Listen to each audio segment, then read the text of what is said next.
Want to host a blind tasting party? We have you covered. And Christmas is just around the corner. What should you get for the wine lover in your family? And our favorite wine cellar app is getting better. We're going to talk about that and some other things. All that and more on This Week Uncorked.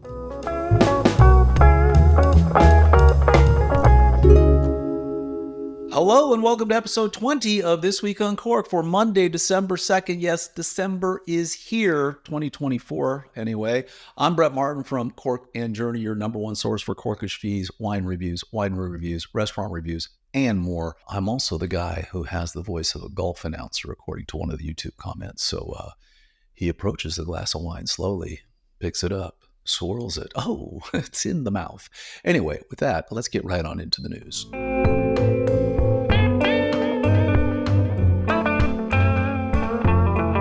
All right. Wine Enthusiast has an article on game night for wine lovers, how to host a blind tasting party. This is pretty cool. We have done this several times. I normally will do usually varietals. So I'll do a bunch of Chateauneuf de Pop, let's say, and it'll be from a $20 price point all the way to a $150 price point. 4 or 5 bottles, get 6 people together, run through the tasting. Always surprising. We did it with the Cab Franc one time, and it was funny. If you watched the last episode, I talked about the Gandona Mea. That won, but the second place winner in the Cab Franc category was, I can't remember exactly what, it was like $25 bottle of wine. And when you put them close together, you're like, man, that was a tough pick. Some people actually put it as the number one pick all the way around. So you never know, but they do some interesting things here. Do you want to do one grape, different countries? We've done that. We did that with Rex Pickett for the Merlot blind tasting, which is on YouTube. You can check that out. We kind of had different Merlots from across the globe and kind of went through those. Guess the vintage. That's a little harder what year it is, but if you're a master somm or a master of wine, maybe that's the game for you. There's a lot of ways to do it. Another option they point out is a board game called Sommify, and it looked really, really interesting. So I went to Amazon to buy it, and it said, you purchased this game in 2022. Turns out I did purchase the game in 2022, and I've never, ever played it. But it's we're going to break that out, Tina and I, over the Christmas holidays here and give it a whirl. But it's really interesting because it's a game for novices. It's a game for experienced wine players. I mean, I was kind of breaking through the components of it. It looks like it would be a lot of fun. So we'll give that a try. Probably do a review of it over on Cork and Journey. But if you've never done a blind tasting with your friends, they're fantastic. They're fun. Lots of laughs. So anyway, nice article over there from Wine Enthusiast. And moving on, it's Christmas coming quickly. So you've got, 20 odd days, the ultimate gift guide for discerning wine lovers, the 2024 edition from Vinography. This is a super nice guy. They just kind of run through all of the basic things that you might want to get someone who's into wine. But they put some nice thought into it. It's a rather long list. It's got a lot of Amazon links. They're looking for some affiliate thing here, but it might give you a good idea. And I kind of went through it and I said, it looks pretty good. I think we're going to do the same thing. Maybe next week we'll put out our guide of kind of our favorite gadgets that we've collected over the years and kind of go through those, and we'll put our own little gift guide together. And yes, there will be Amazon affiliate links. So click. I need that 25 cents desperately, so you can check that out. Anyway, Christmas is here.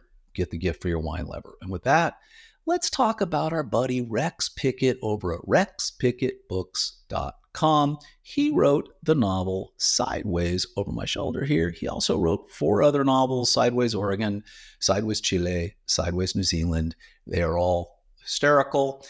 And if you go to rexpickettbooks.com, use the code CORK10 and you'll receive 10% off your entire purchase. He will autograph them. He will write whatever you want in the books. And they also make a great gift for Christmas. So head over to rexpickettbooks.com.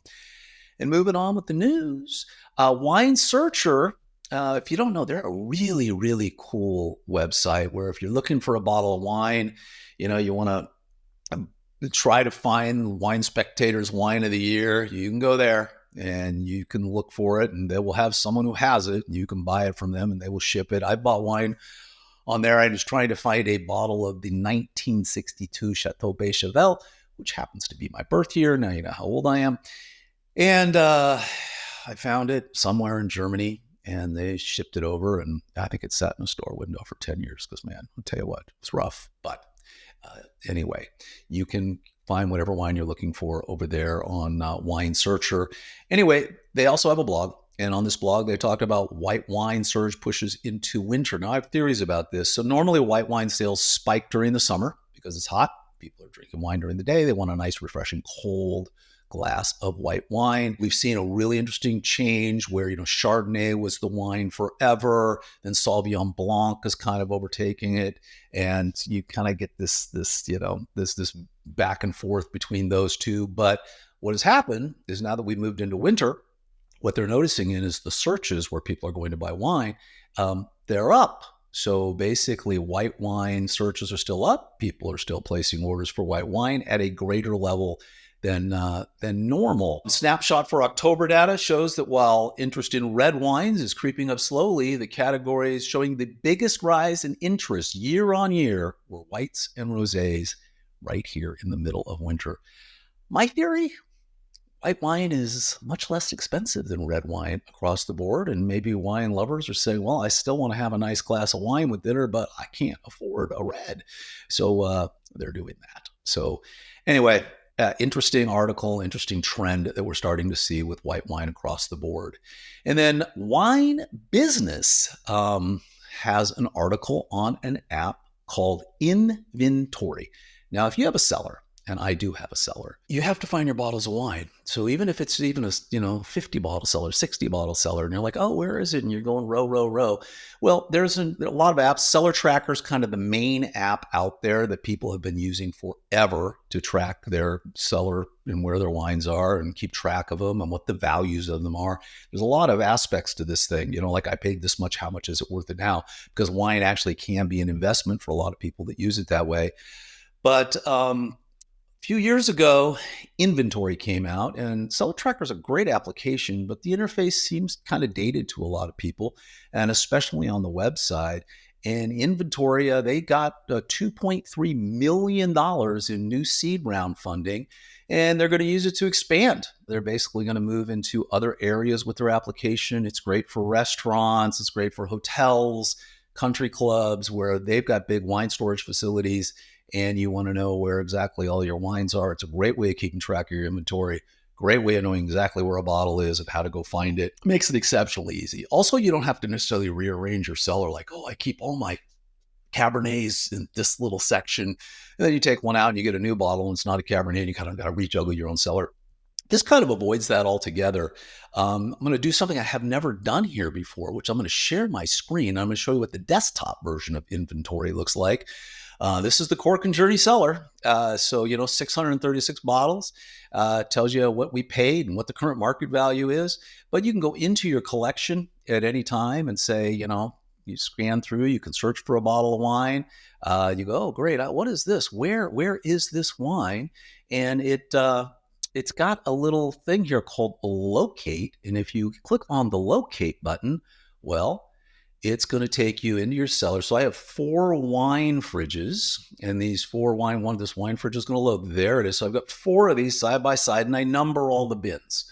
So it's 1 through 13, 14 through 26, 27 through, you get the whole idea. So you get down to the 4th one and you're in the 40s. So this is a Albarino. It's a white wine. It sits over in the 4th cellar, and you're like, oh, there it is. And you can, basically go right into it, find the bottle. It tells you where it is, what shelf you're going to go, how to get the bottle. So it makes it really easy. It's in bin 44 and it's right there in the front.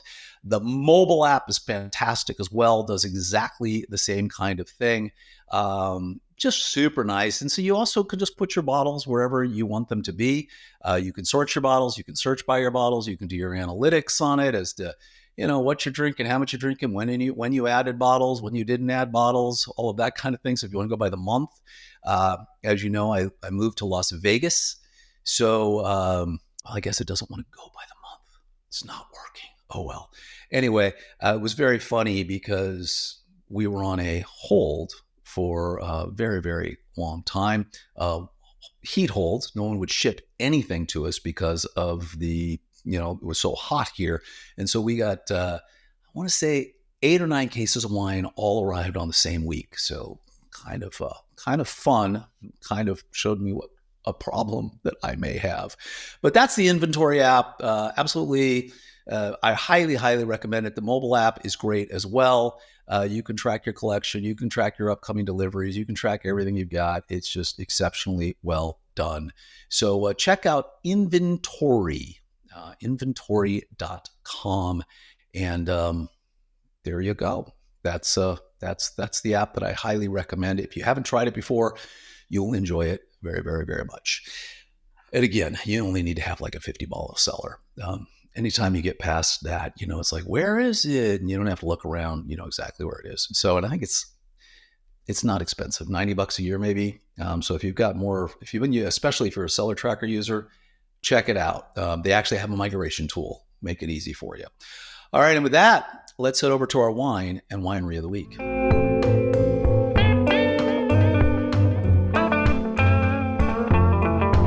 All right, I'm going back down to Valle de Guadalupe. If you aren't familiar, that is a little area just a little bit north of Ensenada in Baja, Mexico. If you're from San Diego, it'd take you about less than 2 hours to get there. And this is Casta de Vinos Winery. This is their Casta Tinta Syrah. It is fantastic. It won all kinds of awards, evidently. But this is one of those places, when Tina and I are down there, we're just kind of driving around past all these, there's like 100 plus wineries now, and you're just looking for something. And this place looked interesting, and we dropped in, and it was lovely. And the wines were very good. And that's kind of one of the things, is hit and miss down there. So you want to check out our guide to Valle de Guadalupe. They really have got some very, very nice wines, lovely little tasting room, nice little outdoor seating, way off the beaten path, but worth hunting down if you are down in Valle. And so with that, I thought that the wine of the week should be another wine from Valle. And this is just down the street. It's Emevé Wines, and it's their 2018 Los Nietos Reserva. I can't remember what score it is, 91 points, I want to say. This is a nice wine. It's a Bordeaux-inspired blend. It's 70% Cabernet Sauvignon, 15% Cab Franc, 15% Merlot. Black cherry, a little bit of green olive, blueberry, got some black pepper, a little licorice, eucalyptus, leather, subtle smokiness.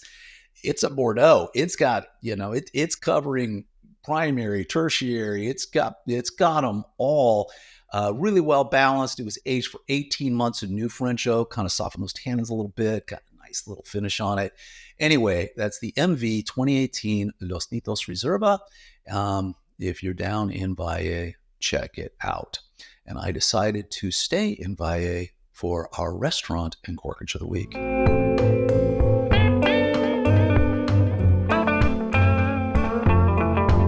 Emat.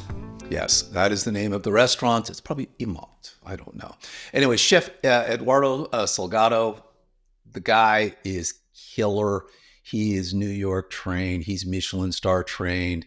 And he is down there just doing something that you just don't see very often. This is a beautiful restaurant. Sits on top of the hill above a winery. Every single dish that was presented to you here, the care, the talent, it's a Michelin-star level restaurant without the tablecloths. But my goodness, you can just see from the pictures, the care that's put into these dishes. We had such an amazing time at this restaurant. And it's such a find when you're just kind of bopping around. That's the crazy exploration, because you're on these dirt roads, or you're on a small little highway and you look and there's a dirt road that's going off somewhere, and you go off that direction and you find this. Just absolutely amazing. And they actually have a corkage fee. It's $20 per bottle, no limit whatsoever. So you spent your whole day bopping around Valle, and you got some wines, you can bring them up there, and they've got this lovely little only $20 corkage fee. Although I will tell you, they have a wine pairing menu. It's cocktail and wine pairing menu, and we did that. It was absolutely amazing. So anyway, We try to mix up everything, go all over the world with all of our different wine and winery things. So kind of went down to Mexico. I think this is the second or third time we've done it on This Week Uncorked. But check that place out if you are down in Valle de Guadalupe. You cannot go wrong. And with that, that wraps up yet another edition of Cork and Journey, of This Week Uncorked from Cork and Journey.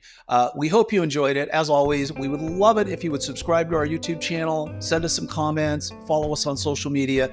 Until next week, cheers.